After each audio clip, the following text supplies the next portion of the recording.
about? Yeah, and again, it was great investigative work by our department. We had some really good, we have a lot of good cameras around here, and we were able to get them on camera in the actual building where that assault occurred last week.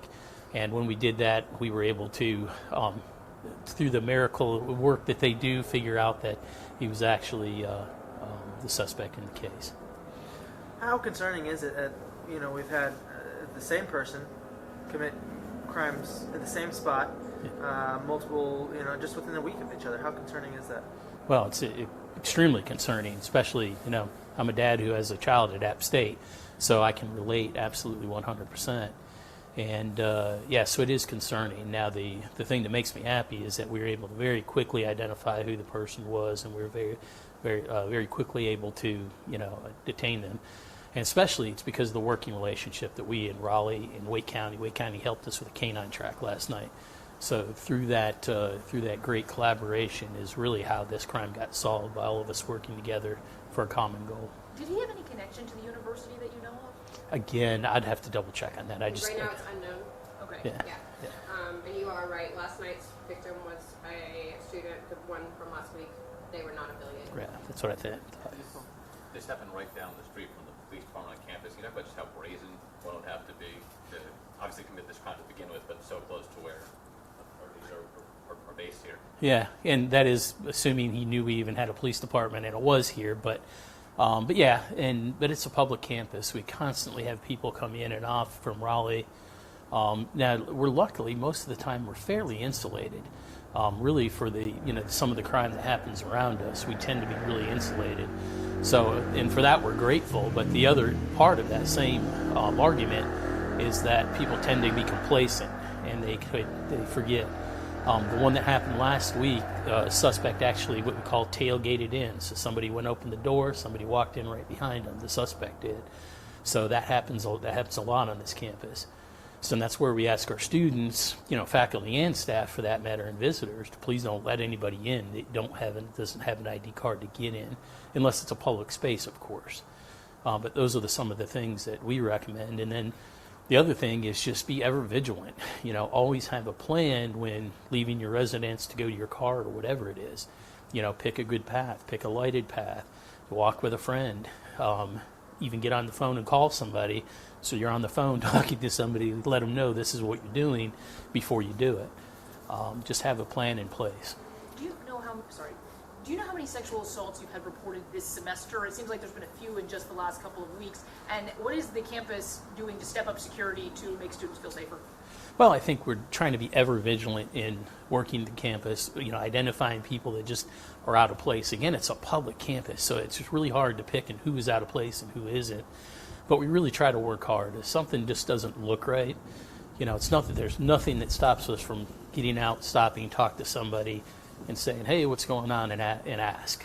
Doesn't mean they have to give us information, but that's what we really try to do. We try to be very proactive in doing that.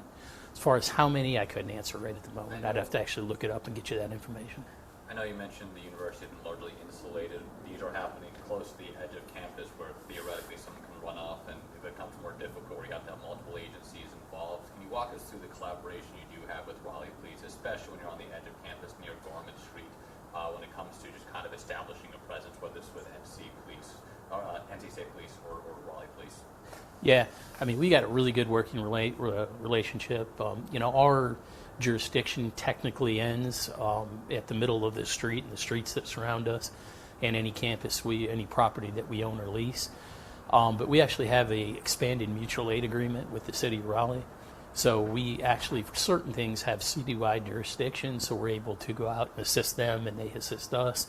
But we have a really collaborative relationship. We really work hard together to work on all kinds of things, especially things like this. And both ones that they have that may bleed over on us and that we have that bleed over on them, we really try to work together. A lot of times you'll see that. We had a series of catalytic converter thefts. Well, we had a handful, Raleigh had a ton. So working together, we were able to get closer to solving those crimes. Can you walk me through some of what happened last night with this arrest? You said that there was a canine involved. How did this all come about? Who was the arresting agency, and where did this happen?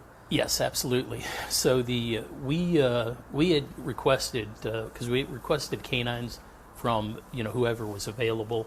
The only one that was available last night was Wake County Sheriff's Office, and this is a tracking canine. There's different type of canines. We have some here, but ours are bomb dogs. They're not tracking dogs. So we had requested one, and Wake County was the one that provided it. So Wake County went from the location where it happened and tried to follow a track to try to find them.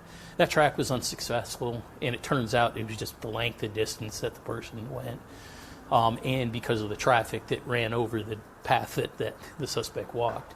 But it was Raleigh Police Department. And again, it was just some great work by those officers, because we had a bolo that we sent out last week.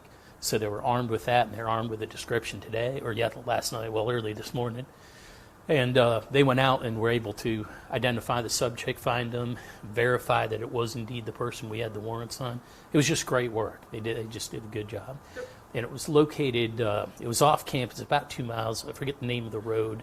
I think it's on the. Yeah, it's Oak something, Oak Lane or Oak something to that effect. There were some communicating threats charges, apparently saying he was going to kill everybody. Was that a threat directed at officers? Do you know what that's about? From what I'm understanding, that was threats towards the Raleigh Police Department when they went to arrest him. Yeah. Can't say for sure, but that's what my understanding is. And do you have any suspicion that he could be involved in any other sexual assaults or any other crimes here at NC State? It's certainly possible. So we're taking our time to look into anything that we can possibly find. We're looking at a lot of footage just to see where this person had walked on campus, to see if we can find anything else. Of course, if other victims come forward, we would know that as well. And he didn't know these victims, is that correct? Correct. But based on what we know, he did not. To clarify, did this happen last night or this morning? What's that? Suspect is not affiliated with the university. Okay. Did this happen last night or this morning? Because Ear- the Wolf Village was sent out. It was just after midnight, so probably about 10 after midnight, so technically this morning. I believe there have been 4 cases this year of sexual assault that were reported from previous semesters, or one case from a couple of years ago. Can you discuss the importance of victims feeling comfortable speaking up and reaching out to law enforcement? Yeah, I mean, it's very difficult for us because we understand both layers of it. We understand why a victim does not want to come forward, does not want to go through prosecution, does not want to be re-victimized by that. So we completely 100% understand the victim, or our survivor actually is what we call them. And we understand where they're coming from. So we get that. But it kind of ties our hands because it really limits us in the criminal justice system from bringing these people to justice. Anything else? Thanks, Chief. Thank you. Awesome. Appreciate it.